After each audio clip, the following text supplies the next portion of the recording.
وہ مزید آگے بڑھنے لگے جب تک کہ وہ گھنے جنگل میں اس حصے میں چھپ نہیں گئے جہاں درخت ایک دوسرے کے اتنے نزدیک تھے کہ اندھیرا چھایا ہوا تھا۔ اس نے کچھ اور نہیں کہا، لیکن جب وہ ایسے گھنے درختوں کے بیچ میں پہنچ گئے جہاں بہت کم نظر آ رہا تھا اور نیچے برف نہیں تھی، بیور نے باتیں کرنا شروع کیا۔ کیا آپ لوگ آدم کے بیٹے اور ہوا کی بیٹیاں ہوں؟ اس نے کہا۔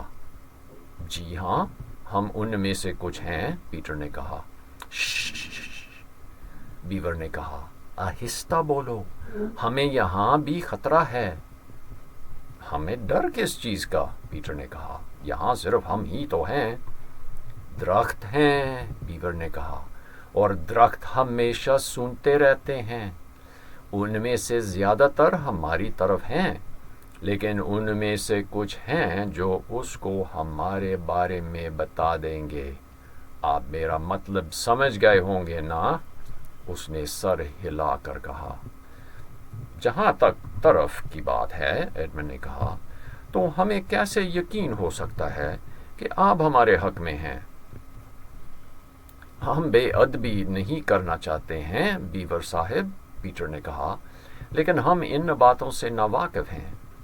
بالکل ٹھیک ہے، کوئی مسئلہ نہیں، بیور نے کہا، اس سے آپ کو میرا یقین آ جائے گا۔ اور یہ کہہ کر اس نے اپنے ہاتھ میں ایک چھوٹی سی چیز دکھائی۔ سب نے غور سے دیکھا اور پھر حیران ہو گئے۔ لوسی نے کہا، اچھا، یہ تو میرا رومال ہے جو میں نے ٹمنس کو دیا تھا۔ جی ہاں، بیور نے کہا، جب اس کو گرفتار ہونے کا پتہ چلا تو گرفتار ہونے سے پہلے یہ چیز مجھے دے دی۔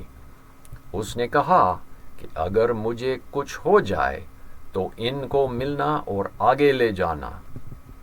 لیکن اس پر بیور کی آواز بالکل دھیمی ہو گئی اور اس نے پھر سے سر ہلا کر ان کی طرف دیکھا۔ پھر بچوں کو بالکل نزدیک کر کے یہاں تک کہ ان کو اس کی مونچھ کا احساس ہونے لگا، وہ بہت آہستہ سے بولا، وہ کہتے ہیں کہ اذلان متحرک ہو چکے ہیں، شاید وہ اب یہاں پہنچ گئے ہیں۔ اب ایک بہت عجیب بات رونما ہوئی۔ آپ کو یاد ہوگا کہ اب تک بچوں نے اذلان کا ذکر تک نہیں سنا تھا اور وہ اس سے بالکل بے خبر تھے، لیکن جب بیور نے یہ لفظ بولا تو ان کو ایک عجیب احساس ہوا، شاید کچھ اس طرح سے کہ جب آپ اچانک کسی خواب سے بیدار ہو جائیں جہاں کسی نے کوئی بات کہی ہو جو آپ کی سمجھ میں نہ آئی ہو، لیکن آپ کو اندازہ ہو کہ یہ بات نہایت اہم ہے، یا پھر کوئی اس طرح کی بات جس سے سپنا نہایت ڈراؤنا خواب بن جاتا ہے، یا پھر جس سے خواب اس قدر خوبصورت اور بامعنی بن جاتا ہے جسے الفاظ میں بیان نہیں کیا جا سکتا، اور جس کو آپ ساری زندگی دوبارہ دیکھنے کی خواہش میں رہتے ہیں۔ یہ واقعہ اس طرح کا تھا۔ اذلان کا نام ان کے کانوں میں پڑتے ہی ان کے دل اچھل پڑے تھے۔ ایڈمنڈ کا دل ایک انجانے خوف سے اچھلنے لگا۔ پیٹر کو مہم یا ایڈونچر اور بہادری کا احساس ہونے لگا۔ سوزن کو ایسا لگا جیسے پاس سے کوئی خوشبو گزری ہو یا کوئی بہترین موسیقی بجنے لگی ہو، اور لوسی کو اس راحت کا احساس ہوا جب صبح اٹھتے وقت یاد آتا ہے کہ آج چھٹیوں کا پہلا دن ہے۔ اور ٹمنس کا کیا ہوا؟ لوسی نے پوچھا، وہ کہاں ہے؟ بیور نے کہا، یہاں نہیں، مجھے آپ کو وہاں لے جانا ہے جہاں ہم بات بھی کر سکتے ہیں اور کھانا بھی کھا سکتے ہیں۔ اب سوائے ایڈمنڈ کے سب بچے اطمینان محسوس کر رہے تھے۔ انہیں بیور کا اعتبار کرنا آسان ہو گیا تھا، اور سب کے سب ایڈمنڈ بھی جب کھانے کا لفظ سنا تو بہت خوش ہوئے۔ وہ سب بیور کے پیچھے تقریباً 1 گھنٹے تک چلتے رہے۔ وہ اکثر جنگل کے سب سے گھنے حصوں میں سے گزرتے چلے گئے۔ جب وہ بالکل تھک گئے اور بھوک بہت زیادہ تنگ کرنے لگی اور چڑھائی سے اترنے لگے، تھوڑا سا آسمان اوپر صاف دکھائی دینے لگا۔ ابھی تک سورج تیز چمک رہا تھا اور ان کے سامنے ایک لطف اندوز نظارہ تھا۔ وہ ایک تنگ وادی میں کھڑے تھے جس کی تہہ میں ایک دریا تھا جو برف میں جم گیا تھا۔ ان کے سامنے ایک باندھ یعنی ڈیم تھا جو اس دریا پر بنایا گیا تھا۔ جیسے ہی انہوں نے یہ دیکھا تو انہیں یاد آیا کہ بیور ڈیم بنانے کے لیے خاصے مشہور ہیں، اور انہیں یقین ہونے لگا کہ یہ ڈیم بیور صاحب نے ہی بنایا ہوگا۔ پھر انہوں نے بیور کا چہرہ دیکھا جس پر فخر کا انداز نظر آ رہا تھا، وہ انداز جو کسی کے چہرے پر اپنا باغ دیکھتے وقت یا اپنی لکھی ہوئی کتاب پڑھاتے وقت ہوتا ہے۔ لہذا یہ عین آداب کے مطابق تھا جب سوزن نے کہا، کتنا اچھا ڈیم، اور اس بار بیور نے نہیں کہا آہستہ بولو، بلکہ اس نے کہا کچھ بھی نہیں، یہ ابھی تک مکمل بھی نہیں۔ ڈیم کے اوپر جہاں تالاب ہونا چاہیے تھا، ہموار فرش کی طرح ایک کالا سا برف کا تالاب نظر آ رہا تھا۔ ڈیم کے نیچے برف ہموار نہیں تھی، بلکہ ایسا لگتا تھا کہ چلتا پانی ایک دم سے برف میں جم گیا تھا، اور جہاں پانی ڈیم کے بیچ میں سے ابر رہا تھا وہاں برف کی دیوار سی لگتی تھی، جیسے ایک کیک پر خالص سفید چینی کی آئسنگ سجائی گئی ہو۔ دریا کے بیچ میں ڈیم کچھ چوڑا تھا۔ یہاں بیور کا گھر نظر آتا تھا۔ گھر کی چھت میں ایک سوراخ تھا جس سے دھواں نکل رہا تھا۔ یہ دیکھ کر خاص طور پر بھوک سے نڈھال بچوں کو پکوانوں کا خیال بہت زور سے ستانے لگا، اور ان کی بھوک مزید بڑھ گئی۔ دوسروں کو یہ خیال آیا، لیکن ایڈمنڈ نے کچھ اور دیکھا۔ دریا جہاں جاتا تھا 1-2 میل تک نظر آتا تھا۔ سامنے 2 دریاؤں کا میل نظر آ رہا تھا، اور اس کے آگے 2 پہاڑیاں نظر آ رہی تھیں جو یقیناً سفید چڑیل کے گھر سے منسلک تھیں، وہی جو اس دن اس نے ایڈمنڈ کو دکھائی تھی جب ان کی ملاقات چراغ دان کے نزدیک ہوئی تھی۔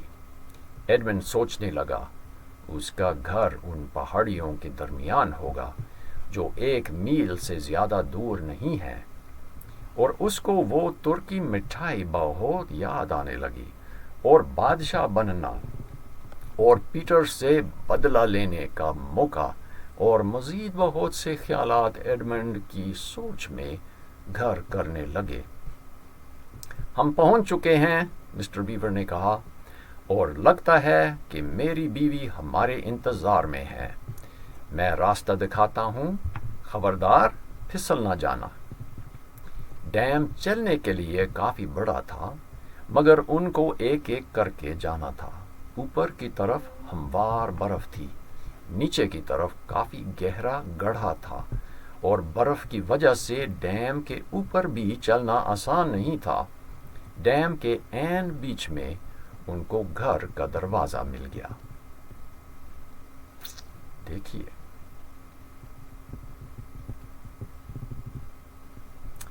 ہم پہنچ گئے ہیں مسز بیور، مسٹر بیور نے کہا۔ یہ سب مجھے مل گئے تھے۔ یہ دیکھو، یہ آدم کے بیٹے اور ہوا کی بیٹیاں ہیں۔ اور وہ سب اندر چلے گئے۔ لوسی نے سب سے پہلے ایک مشین جیسی آواز سنی اور کمرے کے کونے میں ایک خوش مزاج مادہ بیور کو دیکھا جو سلائی مشین چلا رہی تھی۔ جیسے ہی بچے نظر آئے، اس نے مشین بند کر دی اور اٹھ کر بچوں کی طرف آ گئی۔ آخر تم لوگ آ ہی گئے، اس نے ہاتھ ملاتے ہوئے کہا۔ اتنی دیر کے بعد میں نے یہ دن آخر دیکھ ہی لیا۔ کیسی حیرت کی بات ہے۔ اور دیکھو، آلو ابل رہے ہیں، چائے تیار ہونے والی ہے، اور مجھے یقین ہے کہ مسٹر بیور ہمارے لیے مچھلیاں پکڑ کر لے آئیں گے۔ بالکل، مسٹر بیور نے کہا، اور وہ دوبارہ باہر چلے گئے پیٹر کے ساتھ۔ وہ برف پر چلتے ہوئے ایک سوراخ تک گیا جو اس نے کلہاڑی سے کھول رکھا تھا۔ انہوں نے ایک بالٹی بھی اپنے ساتھ لے لی تھی۔ مسٹر بیور بیٹھ گئے اور غور سے سوراخ میں دیکھنے لگے۔ اس کو سردی نہیں لگ رہی تھی۔ یکدم اس کا ہاتھ آگے بڑھا اور فٹافٹ اس نے ایک خوبصورت ٹراؤٹ پانی سے نکالا۔ لمحے بھر میں ان کی بالٹی بھر گئی تھی۔ اتنے میں لڑکیاں مسز بیور کی مدد کر رہی تھیں۔ انہوں نے کیتلی بھر دی اور میز لگائی، ڈبل روٹی کاٹی اور پلیٹوں کو چولہے پر رکھا تاکہ وہ گرم ہو جائیں۔ پینے کے لیے سب کچھ تیار کیا اور چولہے پر تیل گرم کیا جا رہا تھا تاکہ مچھلیوں کو پکائیں۔ لوسی کے خیال میں یہ گھر بہت اچھا اور گرم تھا، حالانکہ ٹمنس صاحب کے غار سے کافی مختلف تھا۔ یہاں کوئی کتابیں نہیں تھیں اور پلنگ ایک دوسرے کے اوپر لگے ہوئے تھے جیسے اکثر سمندری جہاز میں ہوتا ہے۔ چھت سے خشک گوشت اور سبزی لٹک رہے تھے۔ دیواروں کے ساتھ مختلف اوزار اور جوتے لگے رکھے تھے۔ میز کا کپڑا بھی صاف تو تھا مگر کھردرا تھا۔ جیسے ہی توے میں تیل گرم ہو گیا، پیٹر اور مسٹر بیور ٹراؤٹ لے کر اندر آئے۔ مسٹر بیور نے باہر ہی ٹراؤٹ صاف کر لیے تھے۔ آپ اندازہ لگا سکتے ہیں کہ یہ تازہ مچھلی پکتے ہوئے کیسی اچھی خوشبو دیتی تھی۔ آپ یہ بھی سوچ سکتے ہیں کہ بھوکے بچوں کی کیا حالت ہو رہی ہوگی۔ تب ہی مسٹر بیور نے کہا، اب ہم تقریباً تیار ہیں۔ چند منٹ آلو اور دیگر چیزیں تیار کرنے میں لگے اور پھر انہوں نے اپنی کرسیاں میز کے نزدیک کر لیں۔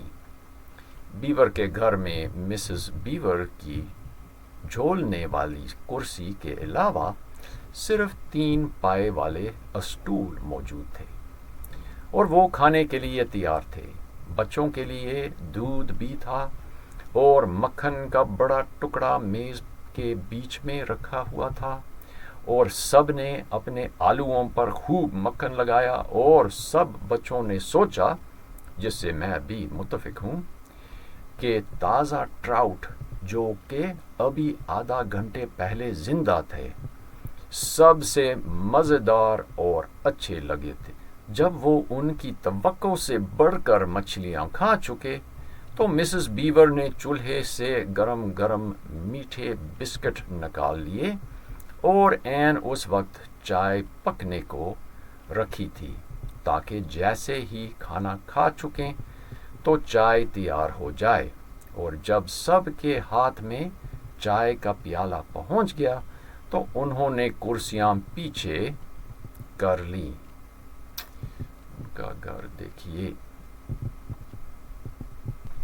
کرسیاں پیچھے کر کے لمبی سانس بھری اور آرام سے بیٹھ گئے۔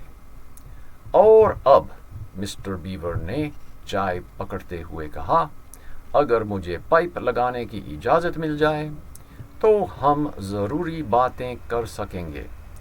برف دوبارہ پڑنے لگی ہے۔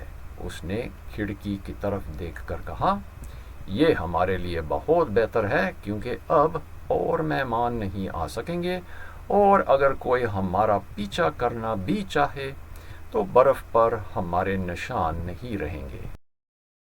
اور یہ ہو گیا 7واں باب۔ اب کیا ہونے والا ہے؟ کتنے مزے کی کہانی ہے۔ اور اب ایک بیور، مسٹر بیور اور مسز بیور اس کہانی میں آ گئے، اور وہ کس کے ساتھ ہیں؟ پیٹر اور سوزن اور ایڈمنڈ اور لوسی کے ساتھ، اور مسٹر ٹمنس جو ابھی غائب ہو گیا۔ نیکسٹ ٹائم دیکھیں گے کیا کچھ ہوگا۔ خدا آپ کو خوش رکھے۔ Good bye.